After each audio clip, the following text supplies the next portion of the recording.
Good evening, this is Kagawad Joy. So, since tayo po ay naka-duty muli ngayong gabi, isa sa aming kasama, actually dati ay talagang tatlo-tatlo sila, grupo. Dito sa bawat gabi, may tatlo kaming barangay tanod at isang kagawad na tapos si Kap, pumapasyal sa amin. So, may bago tayong kasama, taga rito rin sa Purok City. Ano po? So, siya si Saldi, Paningbatan. Saldi Paningbatan. Siya po pero ikaw ay nakapag-asawa lang sa Tarisi. Saga ano ka? San Juan. San Juan. So, dito lang sa San Carlos. Ito naman si Marlon. Dito rin sa Purok Tres ka, no? Tres. Si Cho Doming, yung kanina, sila yung sabi ko na marunong manggamot. Na Cho Doming. Pinsan nyo si Kap, di ba? Oo. So, yun. So, yung grupo-grupo namin ay pinapanatili namin gabi-gabi. So, nagro-ronda kami, magmerienda kami, may time na kwentuhan para yung gabi ay hindi tayo antukin. Nakaredy tayo sa mga responde. So, yun, parang sa bago ka kasi may mga briefing po yan.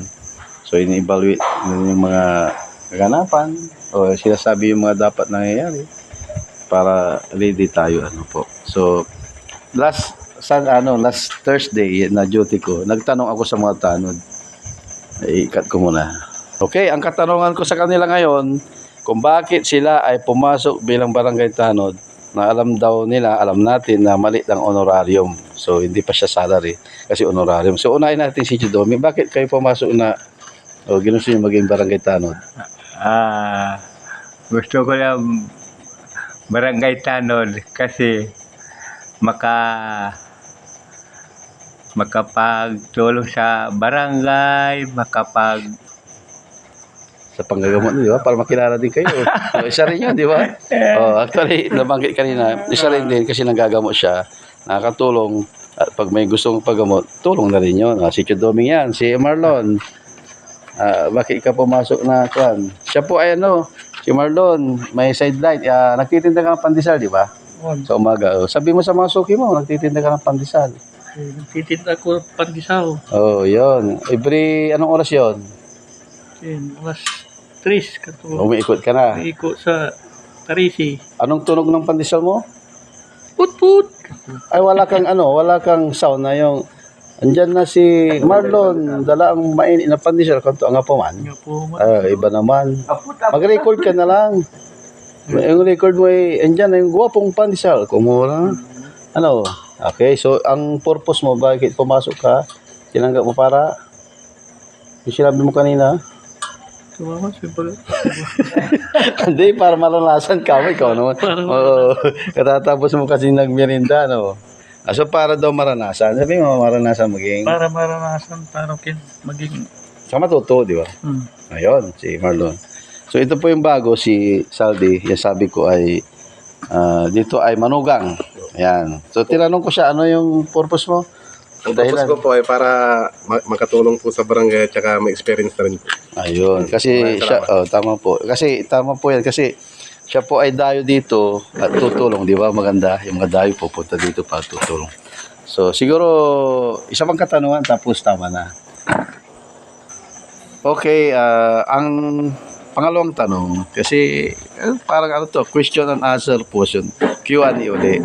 Ang tanong ko sa kanila, sabi ko kanina dahil sabi nga natin, mali yung honorarium, kung paano na nakipagkakasya sa kanilang pamilya, pero sabi nila na sasabihin nila kung ano yung ginagawa nila pa iba at paano na nakakasya yung halagang yun at saka na-manage yung pamilya na. Si Brother Saldi. Ako po ay namamasada po ng tricycle tuwing umaga at saka hapon. Minsan ay sa umaga nag-alaga rin ng anak ko. Nagtatrabaho rin yung asawa ko kaya kahit papaano nakakaluwag-luwag din po ng Yun, hindi naman masyadong sakto lang din po. sa tulong ng Diyos. Okay, si Marlon. Lagi kang pangalawa, Marlon.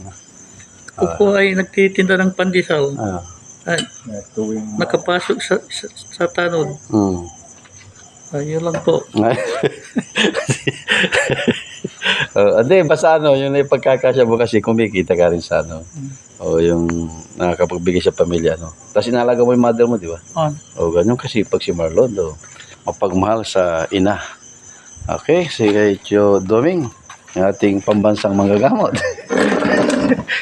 Ako din. Sige. Nagbubukid. Ayun. Makatulong Ilang sa hektarya kapwa ko. pala yung binubukid nyo? Para alam nila. Mahigit 1 hektarya. Ang galing. Pero maganda naman yung pananim nyo siguro. Magandang kundi. Laging talo ba o laging panalo? Panalo Ayun. talaga Dahil sa masipag hindi sa tulong ng Diyos. sa tulong ng Diyos. Ano pang ginagawa? Manggagamot ka, di ba? Manggagamot. Minsan binibigyan ni kayo. Binibigyan ako ng tulong, kunting tulong. Ayun. Kasi nagpapaaral ako mga anak ko din. Yun, talagang pinakamabuti ang Diyos. Tama po yan. 100%. Pinakamabuti ang Diyos. Basta bigyan natin ng kagalingan sa Diyos, palagi manuna sa ikong kilos. Okay, huwag nyo ubusin yung sagot nyo kasi may isa pa ata. Tama na ba? So, hindi, siguro dito na tayo maghinto kasi sa ibang uli. So, salamat po sa mga viewers po natin. Ang mabuhay ang Barangay Tarot ng Tarisi. Saludo sa mga barangay officials, mga kagawad, special sa ating punong Barangay. ayun. Barangay. Kap Jerry, salute. Salute kayo. Salud ka. Kasi nga sundalo siya. si General ka dyan, di ba?